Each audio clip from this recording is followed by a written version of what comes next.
Hi everyone, welcome to another session from the playlist of Law and Language from Dharmapeetam. So now we are in the middle of subject to verb agreement, and in the previous class we have seen how the subject and the verb has to get agreed in a sentence.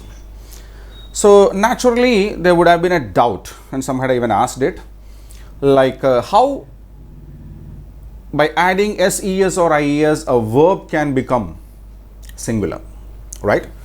So as to learn this particular concept in a bit in depth, we need to identify another major aspect in English language, that is the concept of verb, right?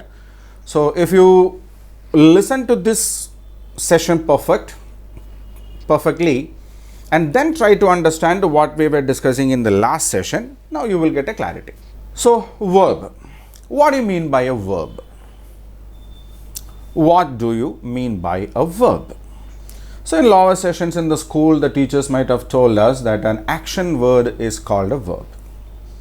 A word that denotes an action is called a verb. So verb is, it's an action word, but a bit beyond that, a word which denotes an action, possession, or a state of being. Right?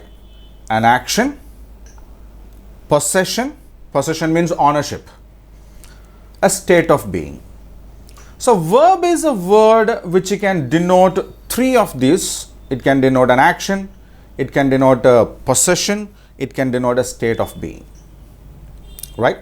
For example, if we say the example like he works hard, or he sings well. So these words like work, works, sings, these are denoting some kind of an action, right? The second is called possession. He owns a car. He owns a car means he is the owner of a car. So there owns is a word that shows a possession, right? Owes me 100 rupees. He owes me means he has to give me. I've given him earlier, now he has to give me back, debt kind of a thing. So these kinds of words are actually showing possession. Now the third category is state of being. For example, we can say he sleeps. Sleep is not an action, it's not a possession, it's a state of being, right? Verbs can be basically divided into, based on two different aspects we can divide verbs. Okay, one is how we use them, second is how its past tense and past participles are framed. So verb, as it denotes action, state of being or possession, this particular thing is very closely related to one another aspect which is called the time factor. No other parts of speech is actually related with the time. As we express different actions in relation with the different time of its happening, it will definitely have some kind of changes happening with that. That is called the tenses, which we will deal with in one of the later parts. But this point we need to remember, right?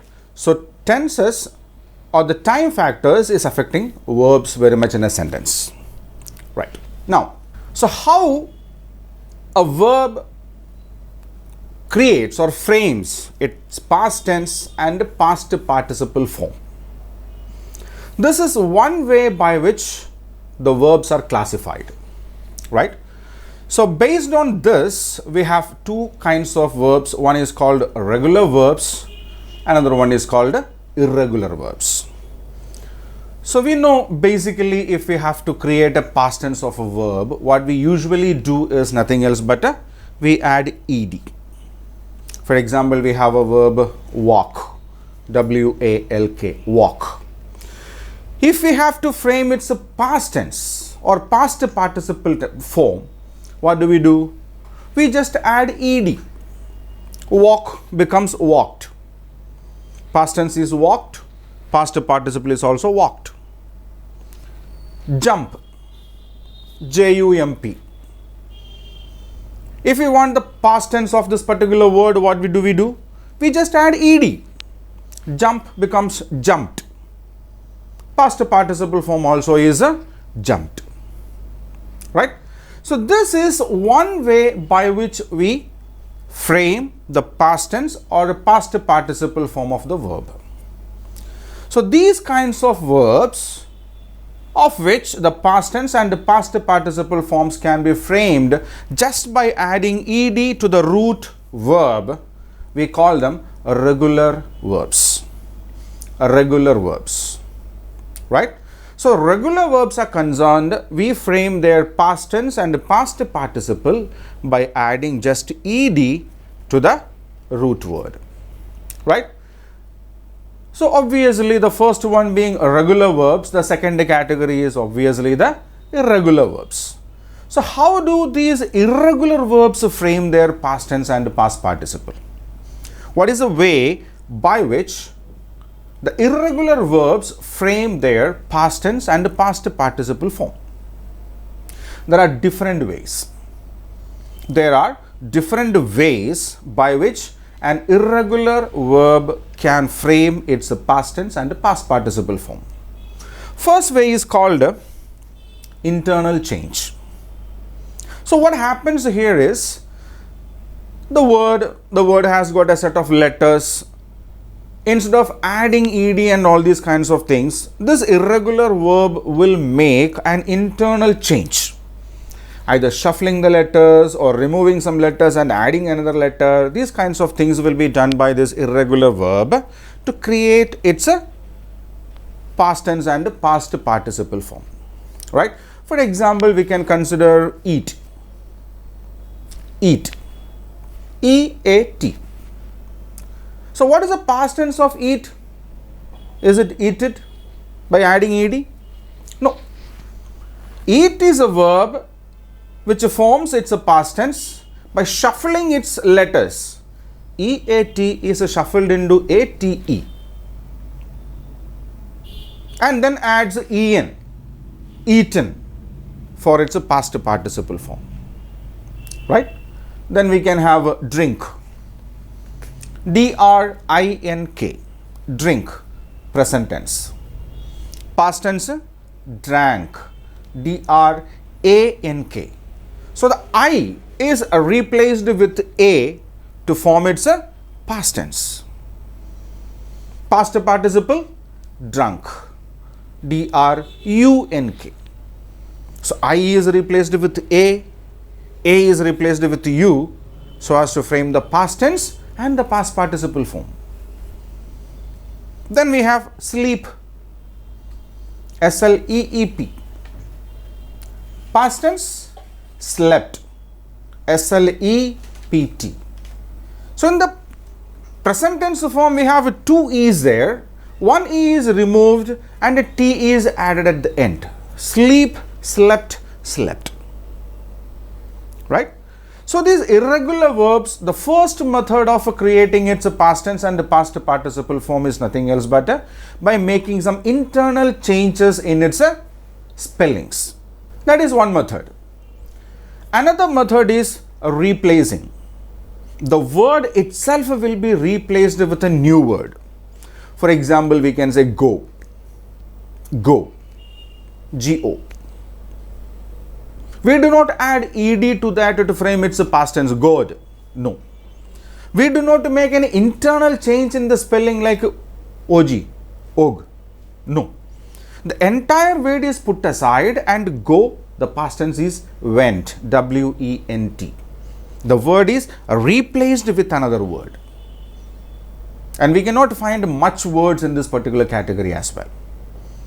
Remember, there is a chance for us to have a slight confusion here, like the words like good, better, best, bad, worse, worst, ill, worse, worst.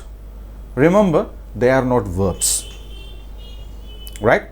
They are adjectives and adverbs which have got a comparative and a superlative degrees, not verbs and its tense forms, right? Don't confuse it over here. Now the third kind of irregular verbs are, I would like to say them as a super strong verbs. They do the same. They do remain the same. They do neither add ed nor undergo any kind of internal change or replacement or anything like that. The words like cut. Present tense, cut. Past tense, cut. Past participle, cut. Right? So there won't be any change. The words like cut, hit, put, set. These kinds of words will not undergo any change. So now you can find a list of these irregular verbs in the link that follows this video. Right? So regular verbs and irregular verbs are one particular classification of verbs. Now, the second classification of verbs is nothing else but how they are used. What kind of a function do they do in a particular sentence? So some words are used directly to express the particular action or the state of being or possession that the sentence want to convey. Such kinds of words are called principal verbs or main verbs. Okay, and there are some other words which are basically used to support the main verb. They are basically used to support the main verb, and those verbs are called helping verbs or auxiliary verbs. Right? So that is the second classification. How do what kind of a function do they do in a sentence? If they are used directly to express an action or a possession or a state of being, they are called a main verb or a principal verb. And if these words are used to assist or help or support the main verb, they are called a helping verb or a auxiliary verb. So we can do a bit more detailed study about this auxiliary verb in our next session. Right? Thank you.